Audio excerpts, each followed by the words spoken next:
Welcome to the channel for the first time viewers. Welcome back from my existing subscribers. Today I'm going to be covering the LenovO IdeaPad that I bought over the holidays for a little bit of light gaming editing and just to have a bigger screen PC with a number pad, right?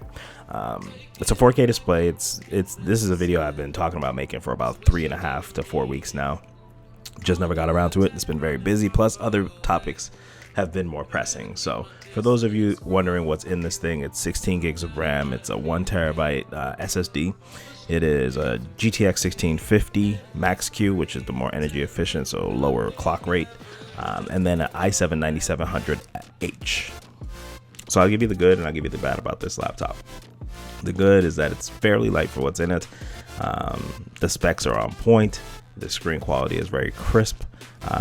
What I would say that I like the most about it is that it can actually run these AAA games. So I was able to play Star Wars, had to tweak some settings, but I was able to actually play the game, played Call of Duty at actually impressive frame rates. I get about 80, 88 to 90 frames per second at times. Sometimes it dips down to the high 70s, but I mean, even still, man, that's really good. When I take the charger off, as you know, for anybody that plays mobile, usually you're capped at about 60 FPS. So when I take the charger off, I get that 60 FPS in most games that I've played so far, which has been really just two. I really just play Call of Duty and Star Wars on this. Play during my lunch break, connect my little Elite controller, and go to town. The bad is that I do have to scale a lot of the settings down to either medium. In Call of Duty, I have textures on high and everything else on low, which kind of makes the game more bearable. And then anisotropic filtering is usually on the highest for me, just because you can, when you're not directly looking at an object, it kind of filters that out so it doesn't look so muddy across the entire screen. So I do like that. And then anti-aliasing usually is somewhere in the medium range to kind of take away some of the jagged edges for me having to scale down the resolution. I play at 1080p because that is really, on a 1650, that's essentially what you want to do, is 1080p and under. 900p is probably the sweet spot. That's where I dropped Star Wars 2 to get over 60 FPS the whole time. I run it about medium settings. Game still looks great, to be fair. I mean, the game looks really good because you're looking at a smaller screen. So you're playing on this laptop, looking at a small screen. So it's not that big a deal as far as if I was looking at a 27-inch display and I scaled it back that low, I'd probably start to notice, that it was kind of blurry. But I didn't. So I kept it there, got an extra 5 to 10 FPS in certain situations. So I like it. Would I recommend this computer to somebody that's going to be a heavy gamer? No, because the price point is about $1,700. I got a good deal on it. But for $1,700, you could definitely buy a way stronger either desktop, if that's what you're really trying to get into, or if you're trying to get into just laptop gaming.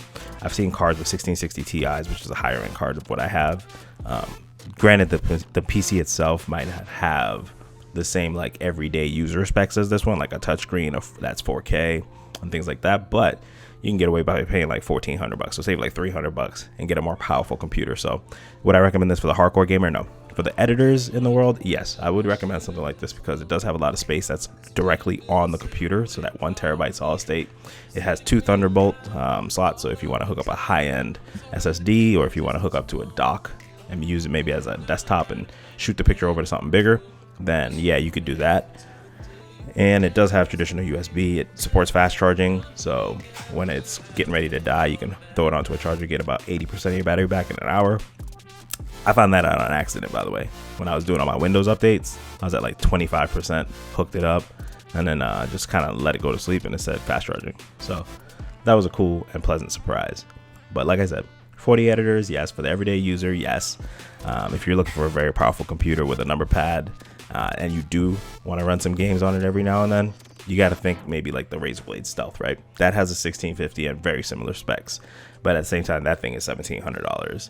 And when you go to use it for every day, it has its purpose. Like, it's a very small laptop, so if you want to take it to class, that's fantastic. But if you were like a realtor, or if you're trying to use it for business and you need Outlook on it, it kind of could be like a very cramped screen, and it's not touchscreen, and it's 1080p. So this one is 4K, like I was saying earlier. So hopefully, this video helps some of you guys out for gaming. I'd rate it like a C+. For everyday use, I'd rate it like a A-. So that's essentially what I would do.